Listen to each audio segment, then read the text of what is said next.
Well, it's Saturday and it's griddle time. Today we are doing frozen burgers, not fresh burgers, but frozen burgers on the griddle.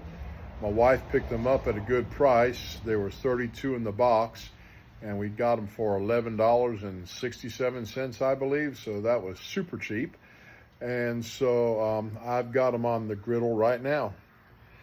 I meant to show them to you before I put them on the griddle, but let me raise one of my covers here.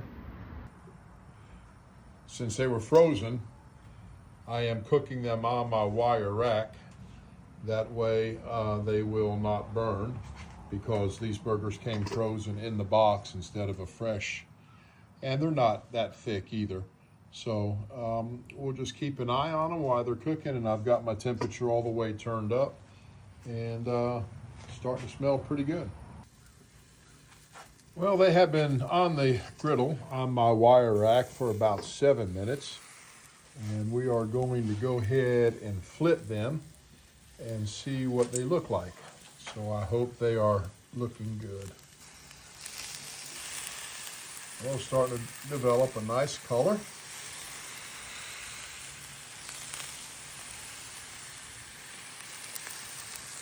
And as you can hear the sizzling, the juice hitting the griddle. And let me get my temperature probe here and let's see what my temperature is looking like. I know it's not going to be anywhere close. No, it's not. It's right about 90 degrees, but that's fine. All right, we're going to also flip these on this other side. And we're going to let them cook as well. We'll be back. Well, they've been cooking about 5.5 minutes on this side. Originally, it was 7 on the other side. So we are going to flip them one more time because I just checked my temperature, and they're getting pretty close to about done.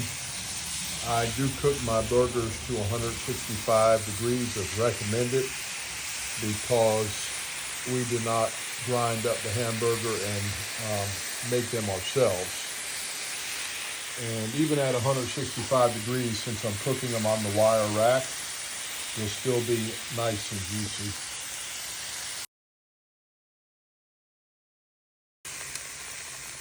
Well, I just flipped these burgers over. My temperature is in the mid-150s, so I am going to add my cheese for my wife and my daughter. Now, I am not going to put a char on these because my wife does not care for char. Ever since she's had COVID, her taste buds have changed tremendously.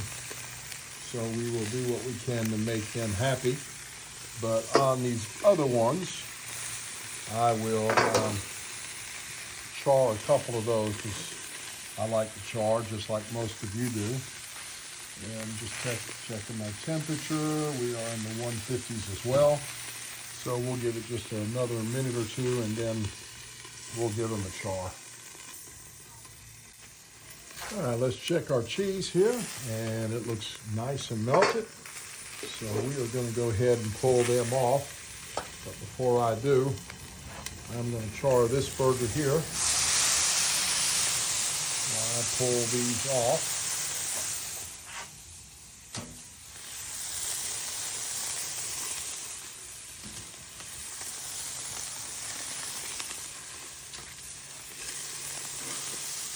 Oh, boy, that's hot. And put that over. And I'm going to char these other ones. In case you want to know where I got the wire racks from, they're Cuisinart, and I bought them off Amazon, and they were relatively cheap. I want to say they were less than $20, and I think they come in very handy. In fact, I enjoy using them a lot, to be honest with you. All right, I'll give you the final outlook when I'm done. Well, my burgers are done. And we're going to have hamburgers, as you can see, and my wife has fried up some potatoes and onions. And that is going to be our lunch and probably our dinner as well tonight. Hey, I want to thank you for watching. I really appreciate those that watch. Now leave any comments or tips, because I will try them and do them if I don't do them already. One thing I do want to mention is I am thinking that when I get the money, that I am going to purchase a halo griddle. Any of you have experience with a halo griddle? Let me know your thoughts versus the Blackstone. All right, I'm going to clean this thing off, and we'll talk to you next time. Bye-bye.